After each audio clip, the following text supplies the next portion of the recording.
recognition, and there's a wheelie to be pulled there, and trying to take the advantage going down into the corner, and Mark Hatton the advantage there on that FZR Yamaha. So Mark's got the advantage, and away they go.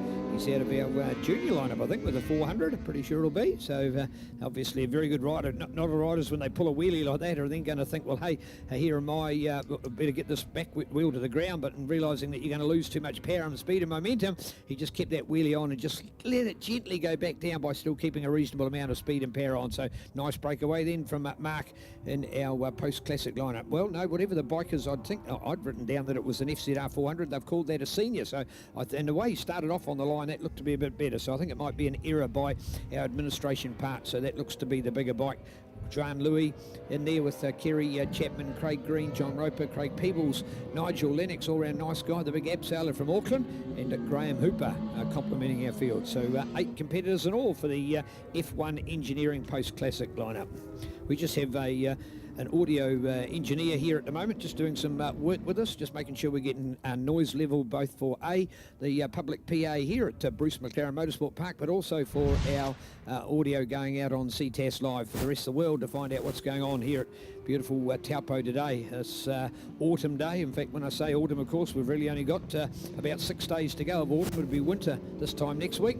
But the way autumn has gone in New Zealand this year has been unbelievable. The sun's sure to shine.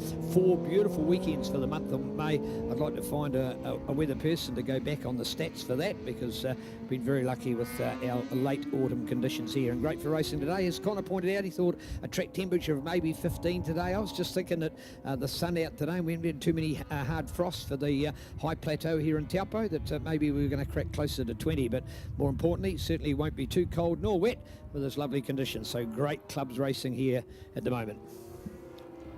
Certainly, I actually enjoy watching these bikes come out, and I'm really impressed at the way the preparation of these bikes. Some of these bikes, I think, are actually prepared to win the racing than what they put off the show.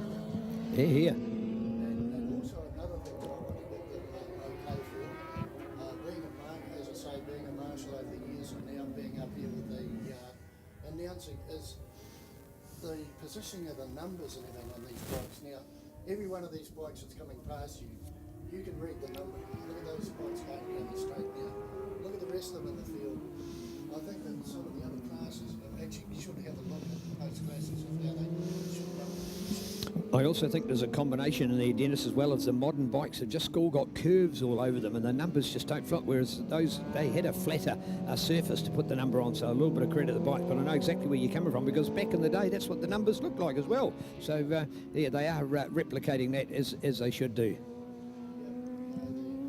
As I say, it's credit to the guys, and I mean, they don't back off in the racing.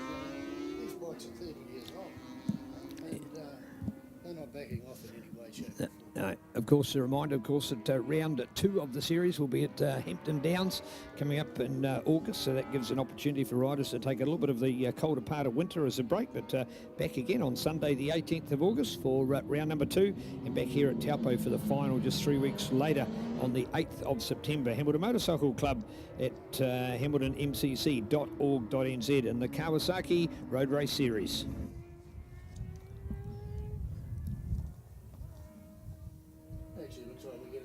Challenge here at first place now. Yeah, these guys have been just toing and froing a little bit there. In fact, interesting that time that we saw Mark come out wide, whereas last time he was the shallow rider. So they actually did a role reversal on that occasion for their line coming into the corner.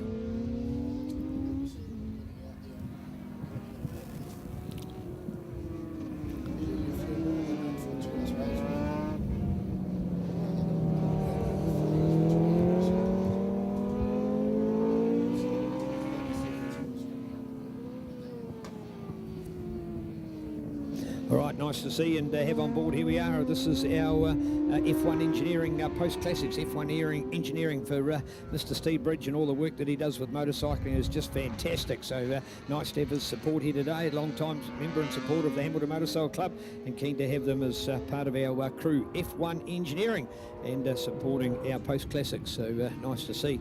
So we're going to have a couple of guests to come and join us in here, and we've got Dennis at the moment. He's just going to be jacking up an opportunity with a microphone to interview them. We'll just carry on with this one at the moment as we look out around the club circuit. Nice to have with a small field like this to be using the small circuit, because it means the frequency of in-game pass is much greater than it would otherwise be. And believe it or not, Nigel Lennox, Nigel's back in 6th place, but he's got the best lap time, back in 6th. Unusual to see. There's your fight 1-2, as we've been talking about Mark and Guan out there, Mark Hutton and Guan Louis. And then looking back now to the 43, Kerry Chapman, and then some of the bike battles still going on in here. Craig, John, have we lost Nigel now, have we, or is this no? Is,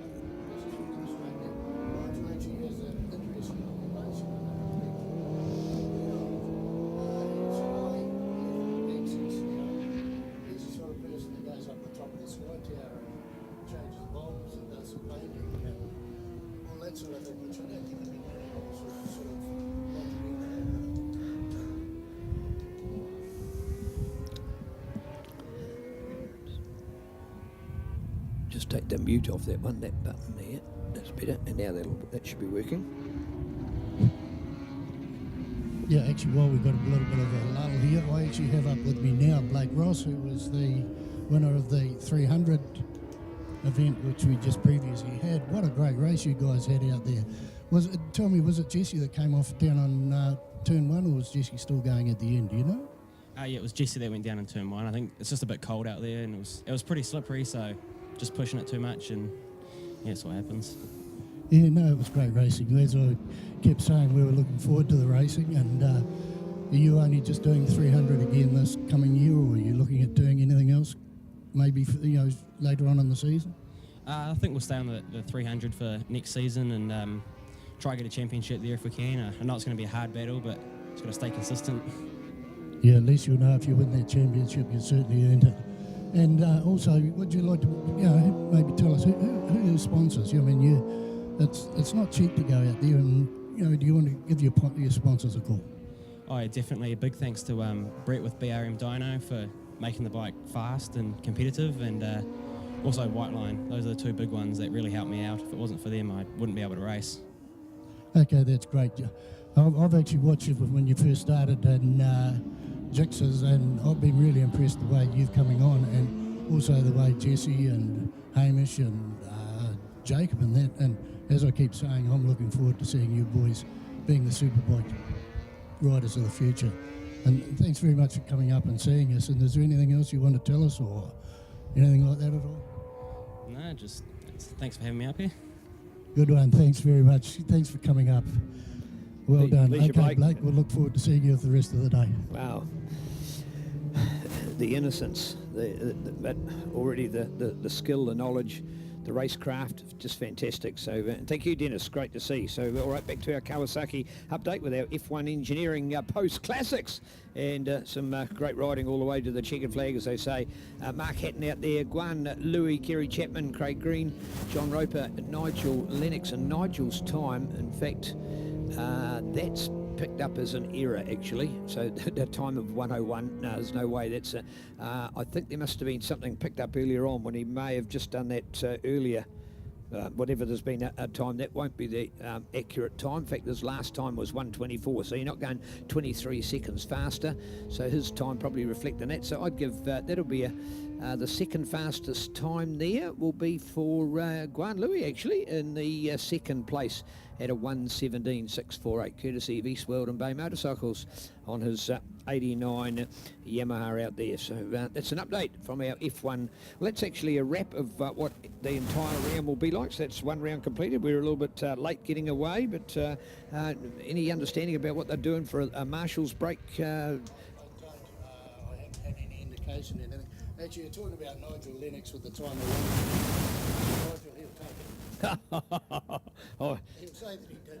Yeah, okay. He'll come up and argue that what that lap he did was his 1:1, not his 1:24 that's showing. Oh, nice. All right, so we've completed round number 1, delayed start today due to the foggy conditions, but man, it's dawn.